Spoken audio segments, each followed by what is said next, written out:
Según la Ley General de Trasplantes de Componentes Anatómicos de febrero de 2010, existen diferentes formas de expresar el deseo de ser donante.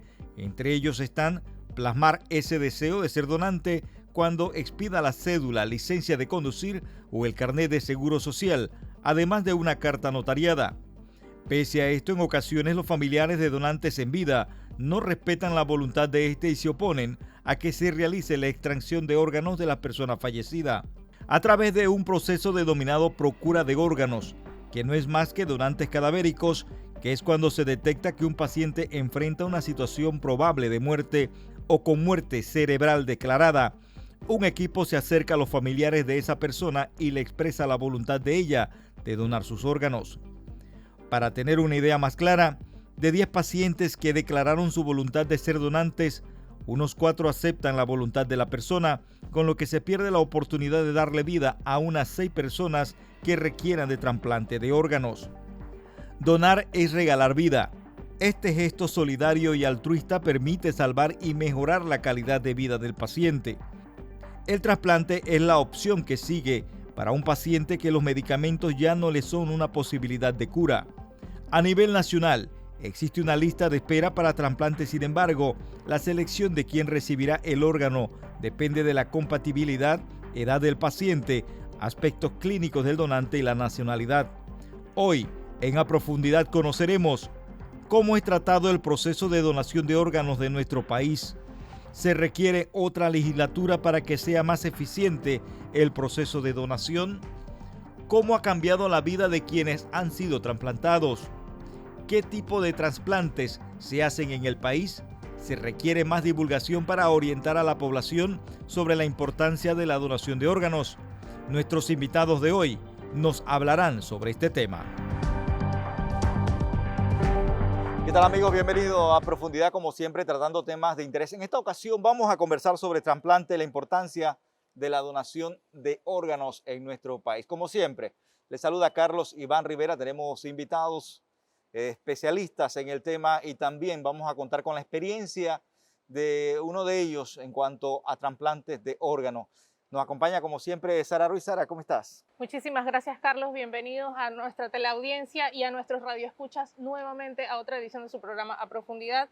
El día de hoy tenemos el honor de contar con la doctora Michelle Quiroz Gircel, subcoordinadora nacional de trasplante, y con el señor Pedro Vargas Sabogal, quien es paciente sobreviviente de un trasplante de riñón. Bienvenidos a nuestro programa. Cuéntenos un poco, doctora Michelle, en qué consiste el programa de trasplante de órganos de la Caja de Seguro Social. Bueno, el programa de donación de órganos es un programa a nivel nacional, liderado por la Caja de Seguro Social y bajo un ente regulador que es la Organización Panameña de Trasplante.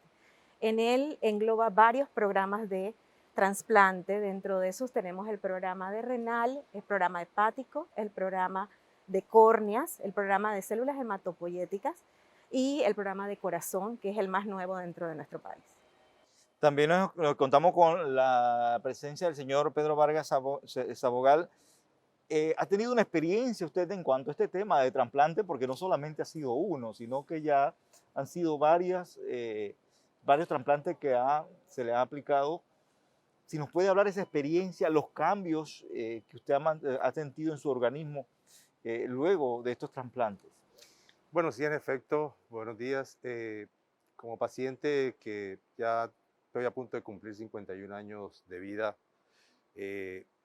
cuando apenas era un estudiante de ingeniería en primer año, en segundo año, finales de segundo año, siendo hijo de padres que trabajaban de forma independiente, sin seguro, me enfrenté a un problema de salud referente a los riñones y ahí empieza todo, más o menos a los 21 años. 4 años después inicio un programa de diálisis que ya implicaba la necesidad de un trasplante renal. Obviamente como joven muchas cosas se me vinieron encima acerca del futuro inmediato que uno tenía con respecto a todo esto y la inmediatez era trasplantarme lo mejor que podía hacer, pero en el país todavía apenas iniciábamos los programas de donante vivo relacionado. En el caso de los trasplantes de riñón se tiene esa oportunidad de que uno de sus órganos, de los 2 riñones, se puede trasplantar. Y en ese preciso momento en que yo entro un año anterior, inició el programa de donante vivo en nuestro país, dándole una oportunidad casi a 25 o 30 pacientes que ese año se trasplantaron porque estaban con la esperanza y la ilusión de ese programa, pero no así el programa de donante fallecido, que es aquel que no tiene un donante en vida y tiene que esperar un donante que fallezca, pero que haya tenido la decisión de donar o que sus deudos acepten o no se opongan a la donación de sus órganos. Y ese era el caso particular. Desde entonces mi vida cambió totalmente. Mi motivación giró ya no en torno a la ingeniería, sino en torno a todo este problema de salud pública, y hasta el día de hoy todavía sigo involucrado en todo esto. Señor Pedro, para continuar con ese punto que usted está tratando, son más de 30 años de la primera operación que usted recibió de trasplante. ¿Usted siente que se le dio una oportunidad de vida tan joven, 21 años, ya sus riñones no daban más, pero se le da una oportunidad? Sí, correcto. La enfermedad empieza a los 21, pero 4 años después necesito la diálisis y el trasplante, que fue más o menos a los 26. Al año tengo esa primera operación que me da la oportunidad pues, de tener esperanzas. Sin embargo, no soy de esos pacientes afortunados, que por cierto, gracias a Dios, son bastantes, cuya vida del injerto, estamos hablando de la vida del paciente y la vida del injerto, puede tener, como muchos de mis compañeros, 20 años, 25 años, 15 años, 10 años, el promedio de vida de ese injerto en nosotros, sino que lamentablemente fueron solo 5 años que me duró ese primer trasplante de ese momento. A partir de esa ocasión que pierdo la funcionabilidad de ese órgano que me dieron, fueron 5 años en el cual no fueron desgastes de un tratamiento de diálisis, ya que la diálisis es como una vela encendida que se va derritiendo poco a poco hasta que fenece la llama y mueres. Esa es la realidad de un paciente en diálisis. Obviamente, en la medida que ha mejorado la tecnología y tantas cosas de la salud, esa llama es cada vez más lenta de extinguirse. Pero bueno, soy de esos casos que no tuvo esa fortuna de que ese riñón durara tanto. Sin embargo, ya para ese tiempo habíamos logrado que se iniciara el desarrollo de nuestro programa en nuestro país, para lo cual iba a ser necesario para el futuro la incidencia de la enfermedad renal, y me trasplanto en el 2006, después de 3 años y medio que hago diálisis, después de haber perdido el primer trasplante, hago 3 años y medio de diálisis esperando ese segundo trasplante, y lo recibo en el 2006. Y bueno, inicia una nueva etapa, tenía 35 años ya, una nueva esperanza para rehacer mi vida. Logré hacer cosas que no había hecho, como tener un matrimonio, casarme, disfrutar de muchas cosas, pero vuelve y la enfermedad mía, el caso mío de la enfermedad renal es una enfermedad inmunológica. El 30% más o menos de todos los que están en diálisis somos parte de ese grupo pequeño de pacientes que se enferman de una enfermedad propia del riñón. El resto, el 70%, son de hipertensión y diabetes, o sea que por ella llegas a la diálisis. Bueno, de ese grupo hay un promedio de pacientes que lamentablemente vamos a tener siempre esa lucha con la inmunología, y por eso ese segundo trasplante también me dura escasamente 2 años y medio más, o sea, 7 años y medio. Ya tenía 41, 42 años cuando ese riñón ya también pierde su funcionabilidad.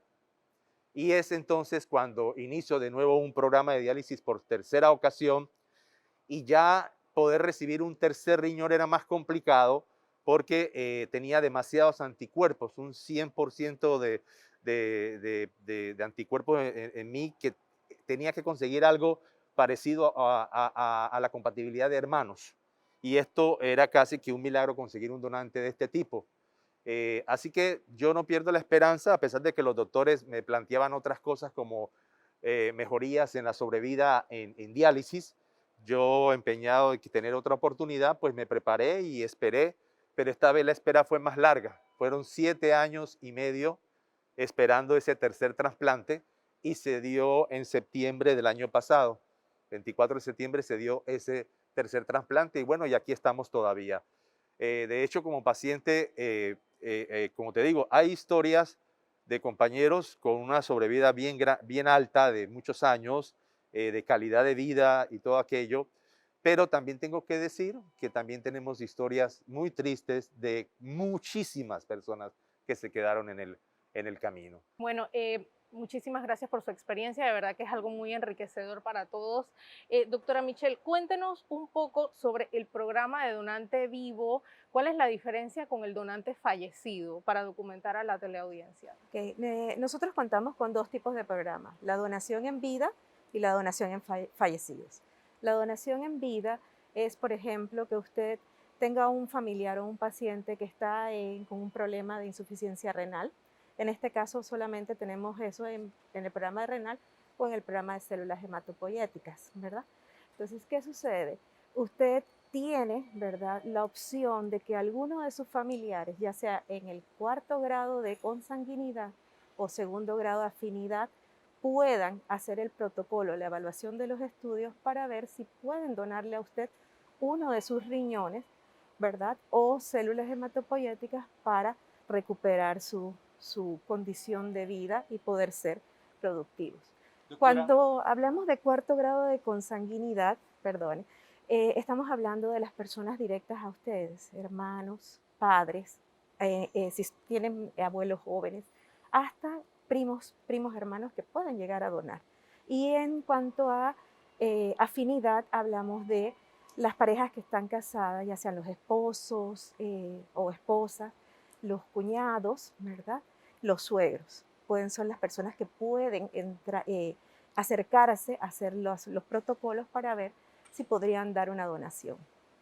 Doctora, sí, escuché la experiencia del señor Pedro y como ya nos lo ha mencionado, pues son 3 órganos o 3 riñones los que han sido trasplantados, pero hay que hablar de la realidad de nuestro país. Él menciona que el 3er órgano, el 3er riñón fue más difícil conseguirlo.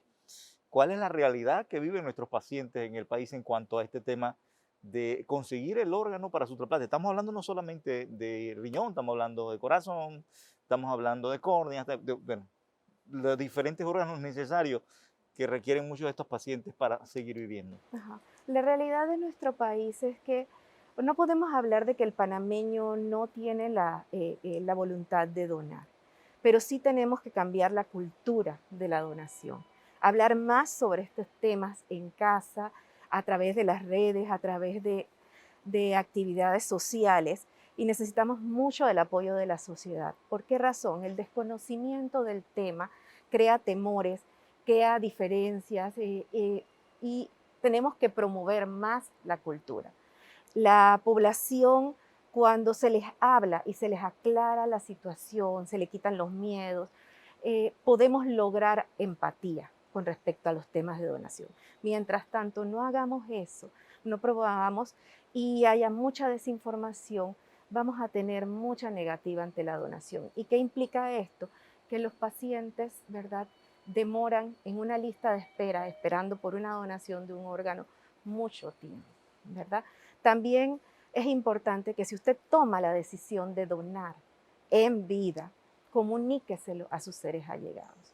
¿Por qué? Porque realmente son ellos los que van a ser la voz de usted cuando ya deje de estar. Y son a los cuales nosotros abordaríamos para preguntarles la posibilidad de considerar una donación para los programas de fallecidos. Entonces, importante es la comunicación, hablarlo entre nosotros.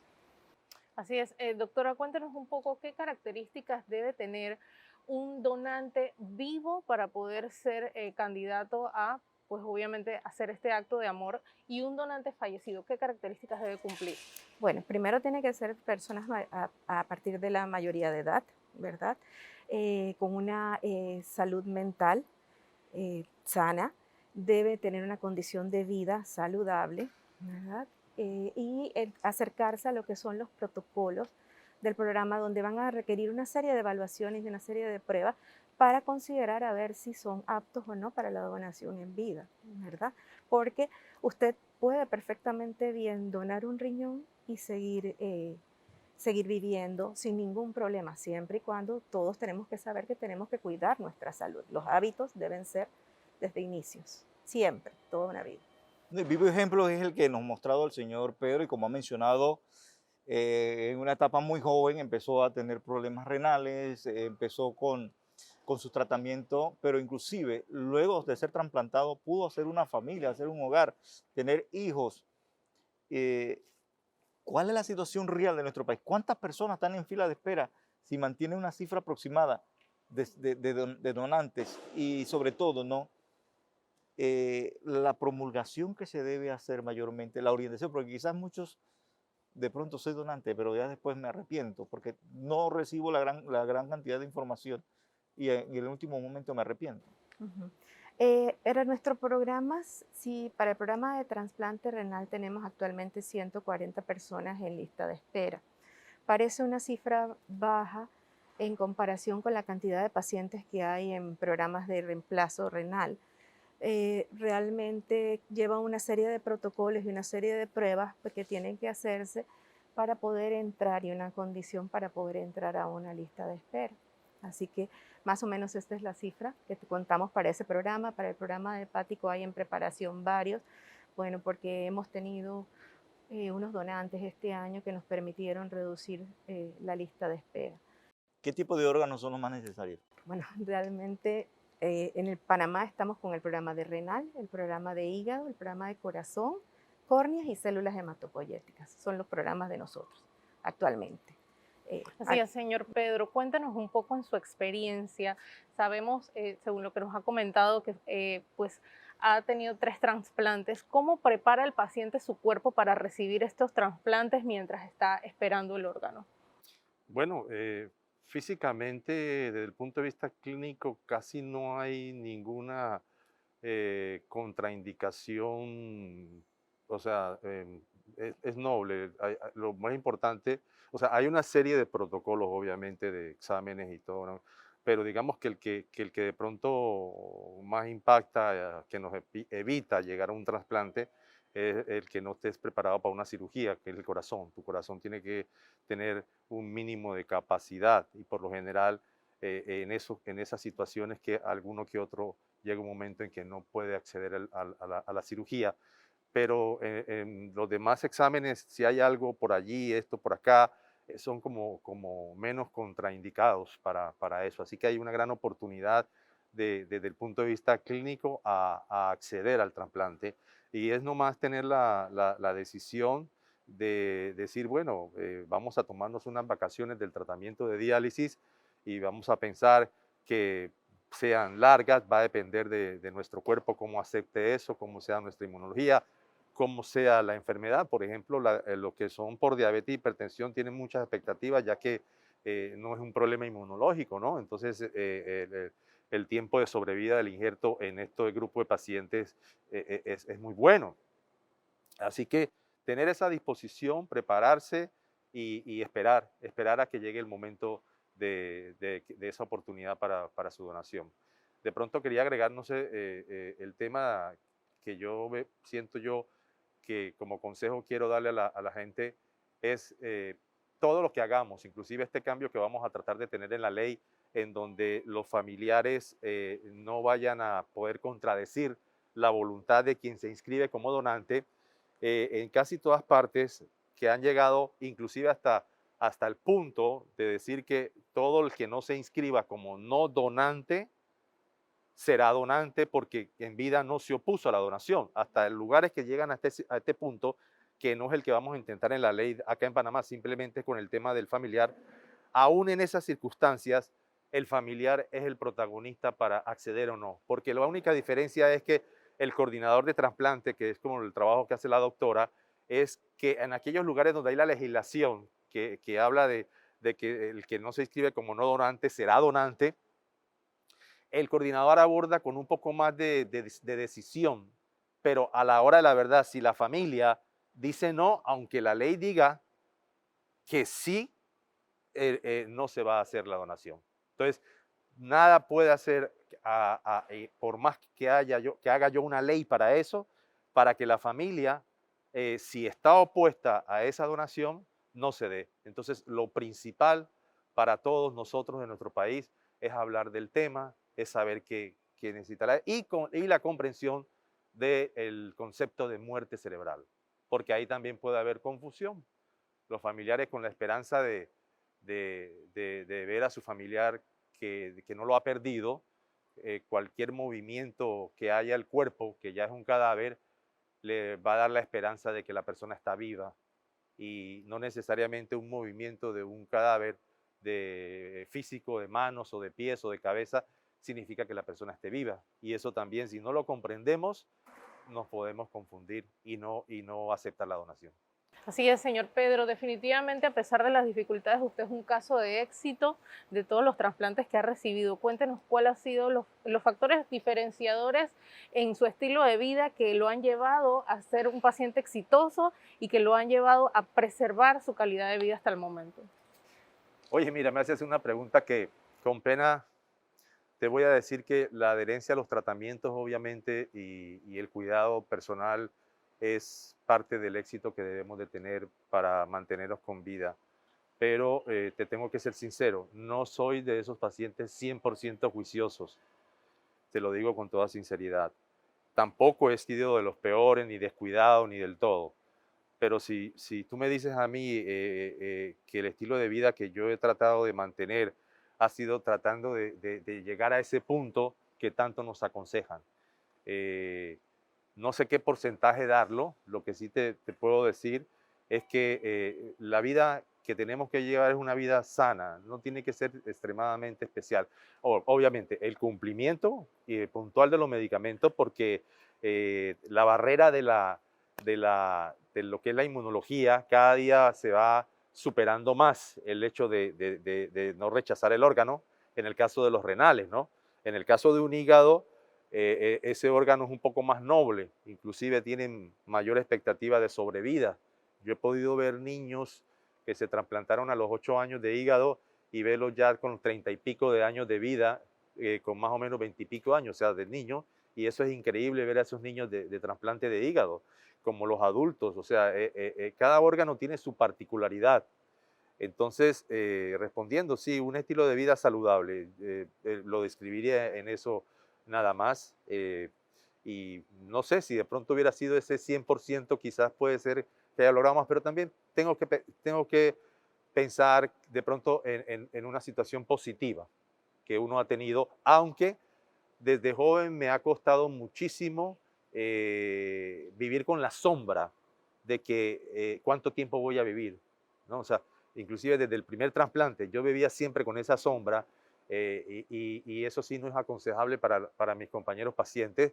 Tenemos que superar eso porque muchas veces nos limitamos inclusive a planear, a soñar, y a tantas cosas, ¿no? O sea, hay momentos en que yo pude haber aprovechado para ocuparme más de algún tipo de superación, por ejemplo, cuando inicié mi carrera, que ya llevaba 3 años, mi carrera, y al final no la culminé porque me llené de muchas excusas a raíz de todo eso, y luego todo mi panorama cambió cuando vi la realidad de lo que pasaba con nosotros los pacientes en Panamá, que necesitábamos trasplante y que era un programa que todavía necesitaba empujar y empujar, y bueno, y eso me distrajo muchísimo hasta el día de hoy todavía.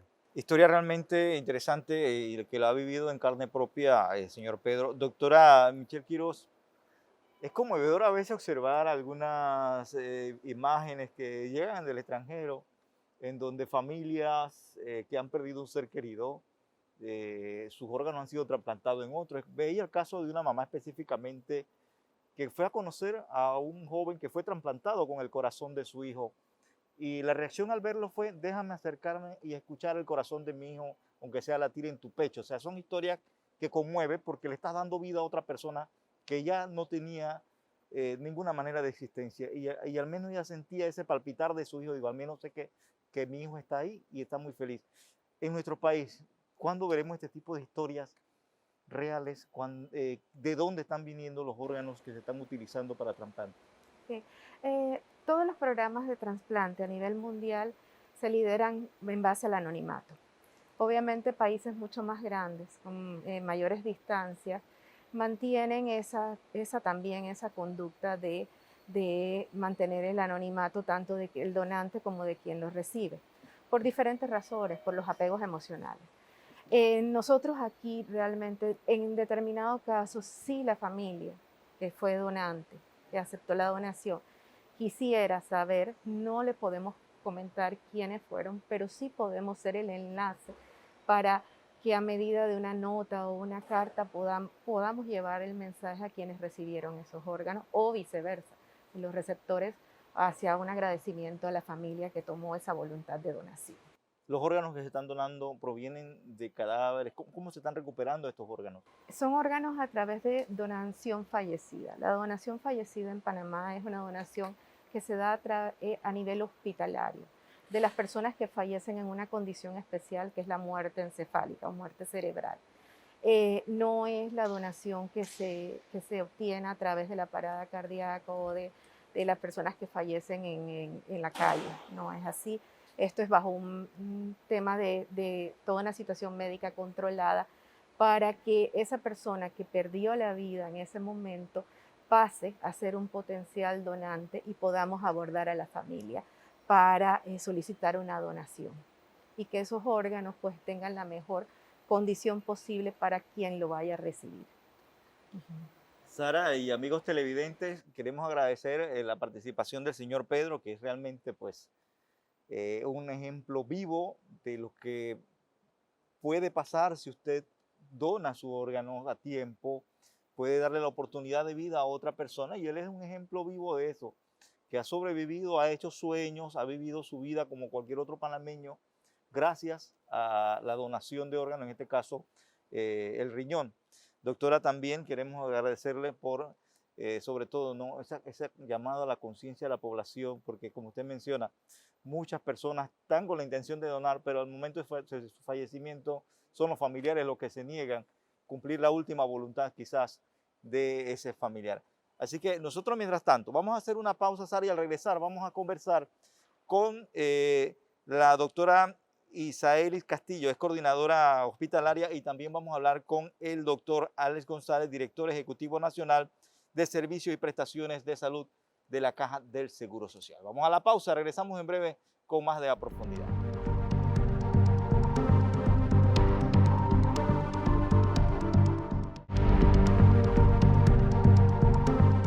Bien, amigos televidentes, continuamos con más de A Profundidad, y tal como le mencionaba antes de ir a la pausa, ya se encuentra con nosotros el doctor Alex González, director ejecutivo nacional de Servicios y Prestaciones de la Caja del Seguro Social, y también el paciente Mario Yangues, quien también ya cuenta con 4 años de ser trasplantado de riñón, y quien va a compartir también con nosotros pues esa experiencia en cuanto a trasplantes de órganos. Doctor, bienvenido, gracias por estar con nosotros. Gracias. Realmente un tema que quizás para muchos era un sueño, solamente lo veíamos en la televisión, lo veíamos en las redes, de que en otros países se hacían trasplantes de riñones, se hacían trasplantes de corazón y de otros órganos, pero es una realidad que también se vive en nuestro país. Definitivamente, y el tema de trasplante para nosotros como institución, para la Caja del Seguro Social, es un tema prioritario. Nosotros hemos tenido varias reuniones con los pacientes, hemos empezado una campaña fuerte también en los medios de comunicación y apoyados también, pues obviamente, por ustedes, que definitivamente sabemos que es un tema importante, no solamente por lo que representa en el punto de vista científico, sino lo más importante, lo que representa en el cambio de vida de estos pacientes. Los pacientes que normalmente están esperando un órgano, la mayoría son pacientes que tienen una insuficiencia renal crónica y que viven prácticamente conectados a una máquina 3 veces a la semana para poder realmente realizar su vida, ¿no? Su vida normal. Y esto obviamente los condiciona.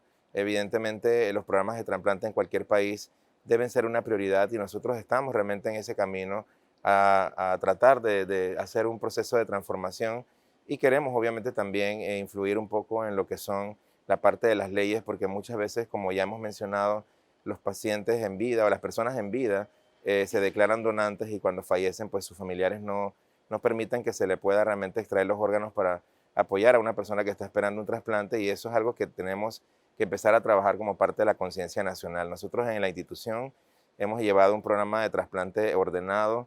Iniciamos realmente con trasplantes renales, y ya en la Caja del Seguro Social hacemos trasplantes también de córnea, trasplantes de médula ósea, hemos hecho trasplantes de hígado, hemos hecho trasplantes de corazón también, hemos liderizado esos procesos con nuestros especialistas, y realmente para nosotros es fundamental seguir con este programa, y estamos buscando esa posibilidad de poder mandar un mensaje claro pues a la población de la importancia que tiene este tema en el término de salud para nuestros pacientes. Cuéntenos un poco sobre el proceso de donación. Sabemos que hemos tenido 4 trasplantes exitosos de corazón aquí en Panamá. Queremos conocer un poco cómo es el proceso de donación desde la conservación de los órganos del fallecido hasta la preparación del cuerpo de la persona que lo va a recibir. Claro, ese tema es muy importante y debo de mencionar también que aparte de lo que acabas de decir de los trasplantes de corazón, que hemos realizado 4, nosotros hemos realizado más de 800 trasplantes también renales, alrededor de 80, 85 trasplantes de hígado y hemos hecho muchos trasplantes también de córnea. Así que es una actividad que se ha desarrollado con bastante frecuencia. Quisiéramos tener más o posibilidades de poder trasplantar más personas. Y claro, cuando un paciente, por ejemplo, nosotros tenemos en los hospitales activados lo que son los comités de trasplante. Estos comités están formados por profesionales de la medicina y otro tipo de personal de salud que cuando se identifica un paciente que podría ser un posible donador, ese paciente se cuida, ¿no? Se cuida realmente, se preserva desde que el paciente está en una condición, digamos, ya difícil, crítica, que podría fallecer y se hace una conversación con los familiares, lo que nosotros llamamos una entrevista en donde se le pide al familiar o se le explica las posibilidades que tiene dentro del pronóstico de los pacientes. Esto es un momento muy difícil para nosotros también y para los médicos que se enfrentan a esta situación, porque evidentemente los familiares tienen ese momento, ese dolor, ese malestar, esa sensación de enfrentarse a una pérdida y evidentemente reconocemos que es un momento duro. Sin embargo, nosotros valoramos mucho que la persona en vida haya dicho quiero ser donante y siempre procuramos que eso se respete, pero lastimosamente las leyes actualmente no comparten esa misma alternativa porque a pesar de que existe una ley de trasplante, pues la ley también condiciona de que si la persona fallece, tendremos que preguntarle entonces al familiar si quiere o no donar. Pero una vez que el familiar aceptase, si esa fuera la condición, un equipo de profesionales se traslada independientemente del lugar en el país donde se encuentre el paciente que va a donar. Este equipo de profesionales ya obviamente está preparado para este tema. Ahí participan urólogos, intensivistas, enfermeras calificadas, también participan cirujanos, por ejemplo, y ellos van hacia el lugar donde está el paciente, hacen todos los análisis necesarios y entonces empieza lo que es el proceso de extracción de los órganos y la preservación. Es importante explicarles un poco pues al público que un riñón, por ejemplo, podría preservarse utilizando pues los mecanismos adecuados hasta 24, 48, hasta 24, hasta 36 horas quizás, pero sobre todo 24 horas sería el tiempo, digamos, que podríamos nosotros preservarlo antes de ser trasplantado en el paciente que lo va a recibir. En cambio, por ejemplo, órganos como el hígado, por ejemplo, solamente tienen como 12 horas y el corazón mucho menos. Podríamos preservarlo solamente hasta 6 horas. Así que son movimientos y situaciones muy rápidas en donde cuando se hace, por ejemplo, la extracción de un órgano tenemos muy poco tiempo para poder preparar al paciente y por tanto nosotros tenemos un laboratorio especializado de trasplante, quizás el más importante en el país y en la región centroamericana. Este laboratorio es un laboratorio bastante completo que prepara a los pacientes, le hace todos sus exámenes previos y nosotros le llamamos el paciente está listo y una vez que el paciente está listo, en cualquier momento puede llegar un donador y convertirse él en un paciente trasplantado. Así que el proceso es un proceso dinámico que realmente lleva un proceso de preparación bastante riguroso. Nuestro personal está capacitado, recibimos mucho el apoyo también de las fuerzas de trabajo conjunta. Por ejemplo, el SENAN nos apoya muchísimo, también están preparados ellos, ya conocen cómo se debe transportar un órgano y nos dan el apoyo muchas veces vía aérea, precisamente por esto de lo que hablamos de los tiempos, de que los pacientes, una vez que se extraen los órganos, tienen que ser trasplantados en un tiempo prudencial. Pero es muy importante entender este proceso porque la preservación del órgano es fundamental, pero también es importante que nosotros podamos llevar este acto de vida en el tiempo que se requiere para poder garantizar que el paciente no rechace el órgano y por tanto la preparación, los estudios que se hacen de compatibilidad, todo ese proceso es muy importante para nosotros dentro del análisis.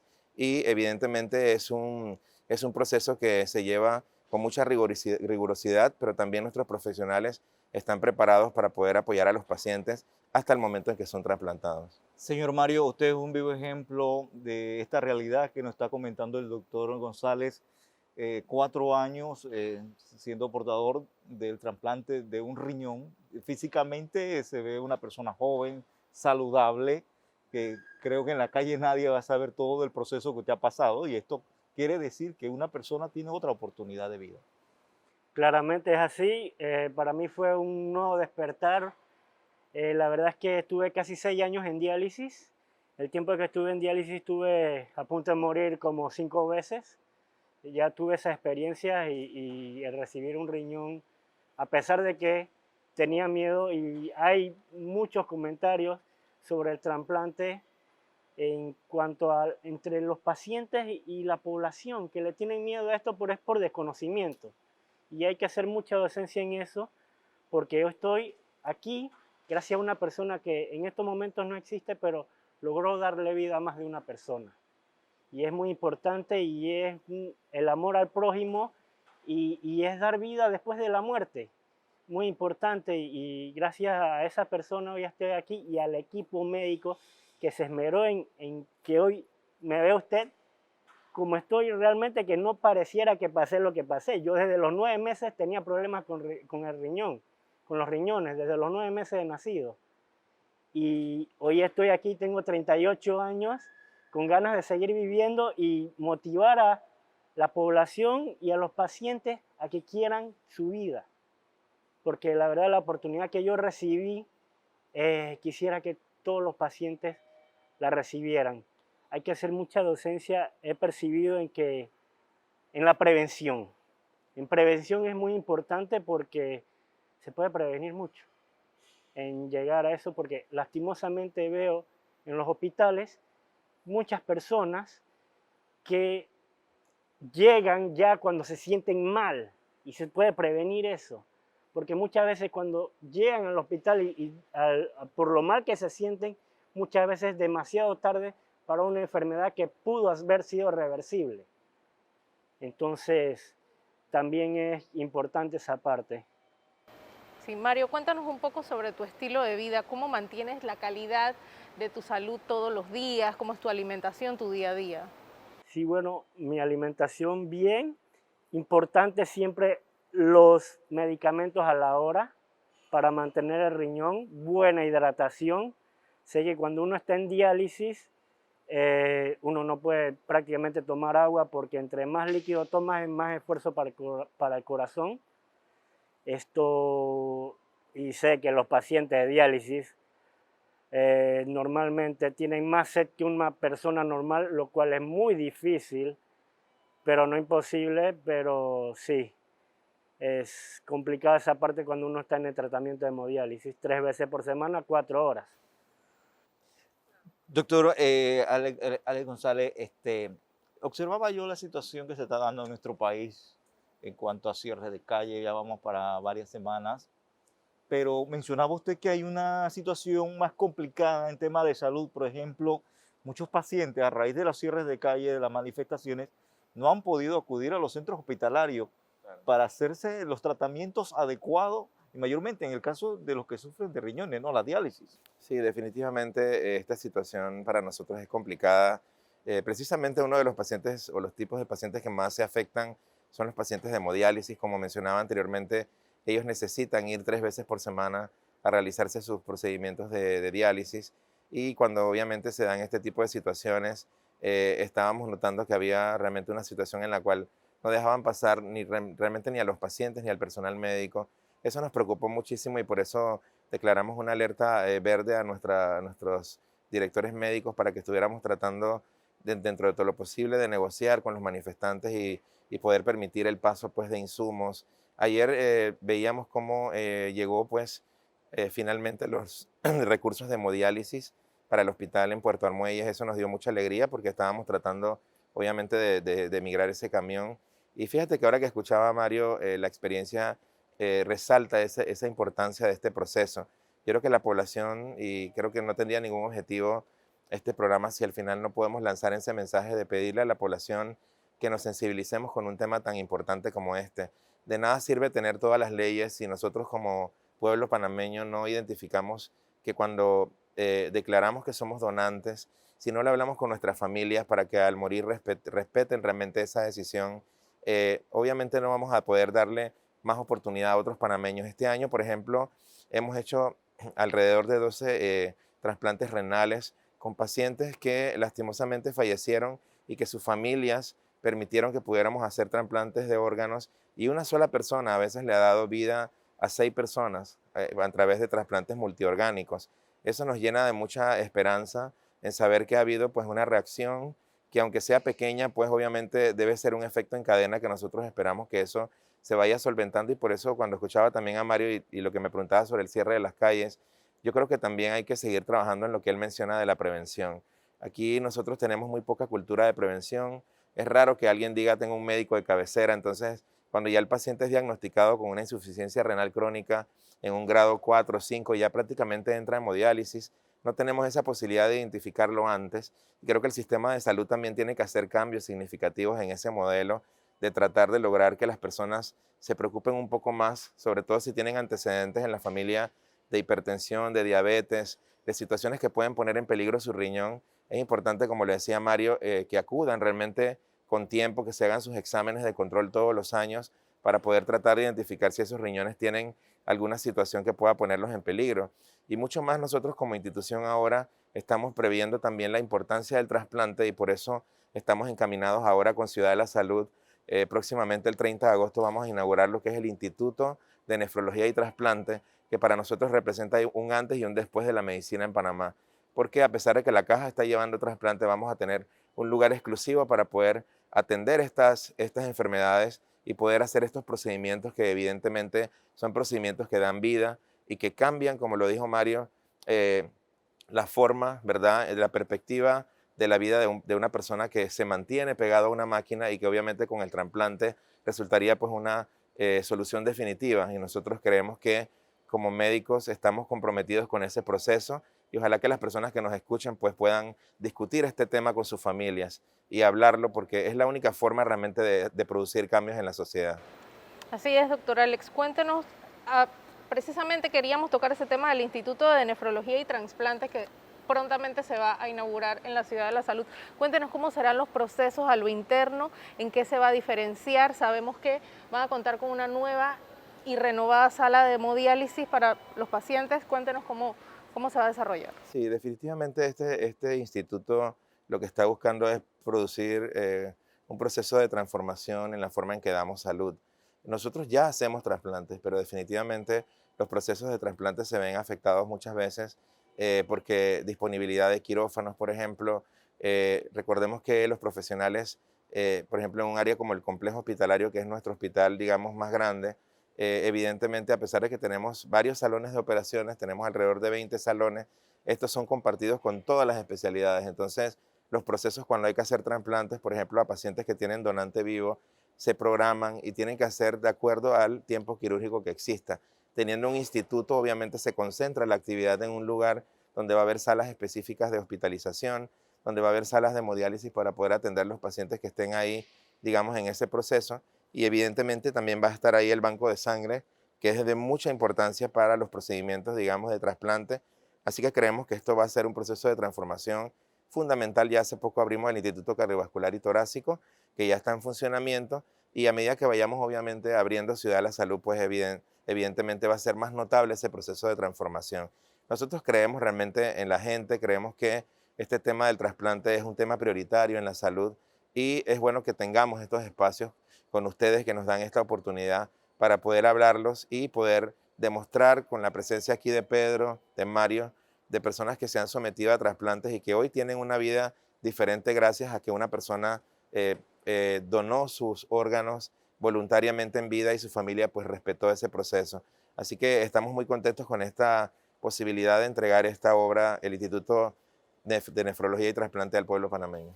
Doctor Alex, ¿qué hay que hacer en nuestro país? ¿Qué política hay que implementar, política de donación, para escuchar más historias como la de Pedro, como la de Mario, y ya no sean 2 ni 3, que ya sean muchos más panameños que cuenten esa experiencia, porque el tema es que no hay órganos?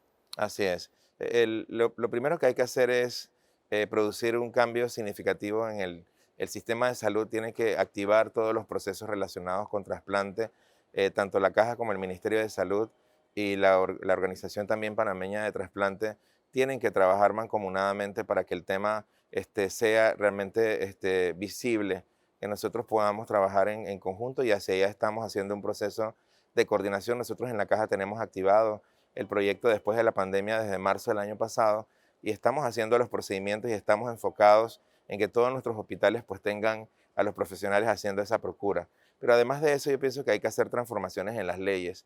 Aquí juega un papel muy importante también la Asamblea de Diputados con la sensibilización del tema, porque evidentemente la ley que existe actualmente tiene algunas contradicciones en sus artículos y creo que eso es un tema legal que debemos resolver. Ya hay una comisión de los propios pacientes que ha abordado este tema con algunos legisladores y creo que eso va a ser fundamental porque lo que queremos es que se respete el derecho que tiene la persona en vida decidir si es donante o no y que los familiares pues no lo vean como una opción, que eso es muy importante y que también se trata así en países europeos, en otros países se maneja de esta forma y ha logrado mucho, sobre todo en España, por ejemplo, que es un buen ejemplo de que se puedan lograr mucho más trasplantes por año.